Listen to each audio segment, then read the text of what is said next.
Hello வணக்கம். இது உங்கள் சிவி ஜோன். சொல்லலாம் எப்படி இருக்கீங்க? இப்போ பார்த்தீங்கன்னா கமருதீன் இந்த பிக் பாஸ் விட்டு வெளியேற்றப்பட்டார்ன்ற விஷயங்களை நீங்கள் ப்ரோமோவில் பார்த்துருப்பீங்க. ஸோ ஆல்ரெடி வந்துட்டு நான் விஜய் பாரதிக்கு ஒரு வீடியோ போஸ்ட் பண்ணியிருந்தேன். கமருதீனுக்கு கண்டிப்பாக போஸ்ட் பண்ணி ஆகணும். ஏன்னா நம்மளோட சேனலில் நிறைய பேர் கமருதீன் ஃபேன்ஸ் இருக்கீங்க.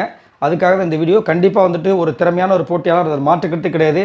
நிறைய டாஸ்கர், நிறைய சம்பவங்கள் பண்ணியிருக்காரு.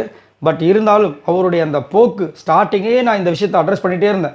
கமருதீன் இந்த மாதிரி பண்ணான்னா கண்டிப்பாக காணாமல் போயிடுவார். அவங்க அம்மாவே ஒரு விஷயத்த அப்பப்போ சொன்னாங்கன்னு சொல்லிட்டு அவரே அந்த நியூ இயர் ரெசல்யூஷனில் சொன்னார். என்ன சொன்னார்னா, உன் கோவத்தால் நீ அழிய போகிற அப்படின்னு ஒரு வார்த்தையை சொன்னாங்க அப்படின்னு. கொஞ்ச நேரத்துக்கு முன்னாடி லைவில் பார்த்தீங்கன்னா அவ்வளோ கதறி அழுகுறாரு. எதுக்காக அழுகுறான்னு தெரியல. இப்போ அழுது என்ன பிரயோஜனன்றதான்.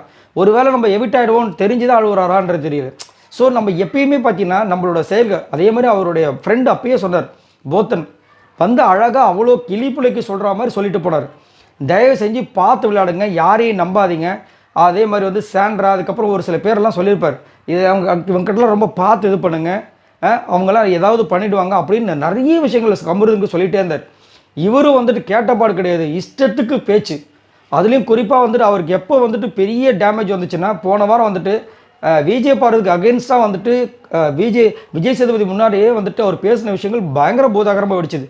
ஏன்னா லவ் பண்ண பொண்ணுக்கே அகென்ஸ்டாக அந்த பொண்ணு பர்சனலாக சொன்ன விஷயங்கள்லாம் எடுத்து வைக்கிறாரு அப்படின்ற மாதிரிலாம் போயிட்டு இருந்தது. அதுக்கப்புறம் திரும்ப ஒரு பெரிய சண்டை வந்துச்சு. அதுக்கப்புறமா டாஸ்கில் ஒரு பெரிய சண்டை ஃபிசிக்கல் வயலன்ஸ் அப்படின்ற மாதிரி விஷயங்கள்லாம் போயிட்டு இருந்தது.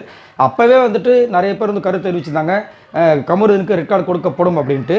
பட் விஜய் பாரதி அதில் மாட்டிப்பாங்கன்னு நம்ம நினச்சி கூட பார்க்கல. ஏன்னா விஜய் பாரதி பேர் அதில் லிஸ்ட்லேயே இல்லை. திடீர்னு அவங்களே லிஸ்ட்டை க்ரியேட் பண்ணி அவங்களே மாட்டிக்கிட்டாங்க. ரைட், இதை பற்றி உங்களோட கருத்துக்களை சொல்லுங்கள். ஸோ இதுக்கப்புறமாவது கமருதீன் அவரோட லைஃப்பில் இந்த கோவம், வார்த்தை விடுறது, ஏன்னா அநியாயத்துக்கு வார்த்தை வர்றாரு. ஆமாம், இவங்க ட்ரிகர் பண்ணாங்க, சாண்ட்ரா ட்ரிகர் பண்ணாங்க. பட் ஆனால் அதை எவ்வளோ அழகாக லிமிட்லேயே வச்சு பண்ணுறாங்க பாருங்கள். இவர் அதுக்கும் ஏற்ற மாதிரி பேசணும். வினோத் அப்போவே சொல்லியிருப்பார், அவங்க பேசுகிறாங்கன்னா அதுக்கேற்ற மாதிரி நீ பேசணும், அதுக்கே நீ எக்ஸ்ட்ரா வார்த்தைகள் வர்ற அப்படின்ட்டு நிறைய விஷயங்கள் அப்போவே சொல்லியிருப்பார். இவங்க ஆமாம் நான் பண்ணேன், அதை நான் இது பண்ணிக்கிறேன் அப்படின்னு சொல்லியிருப்பார். பட் இப்போது இந்த பிக் பாஸ் விட்டு இவ்வளோ தூரம் கடைசியில் போகிறாங்க. இதுதான் ஒரு விஷயம். இவங்கெல்லாம் போயிருக்கணும்னா கண்டிப்பாக அந்த 3வது வாரமே போயிருக்கணும். அப்போ நம்ம வாட்டர்மெலன் சார் அவ்வளோ பேசுவார். அப்போல்லாம் காப்பாற்றப்பட்டு இப்போ போகிறான்றதான் கொடுமையாக இருக்குது. பட் இதுக்கப்புறமாவது அவருடைய லைஃப்பில் அவர் கோவத்தை கம்மி பண்ணி இன்னும் நிறைய விஷயங்கள் பண்ணணும். பட் அது அவர் கையில் தான் இருக்குது.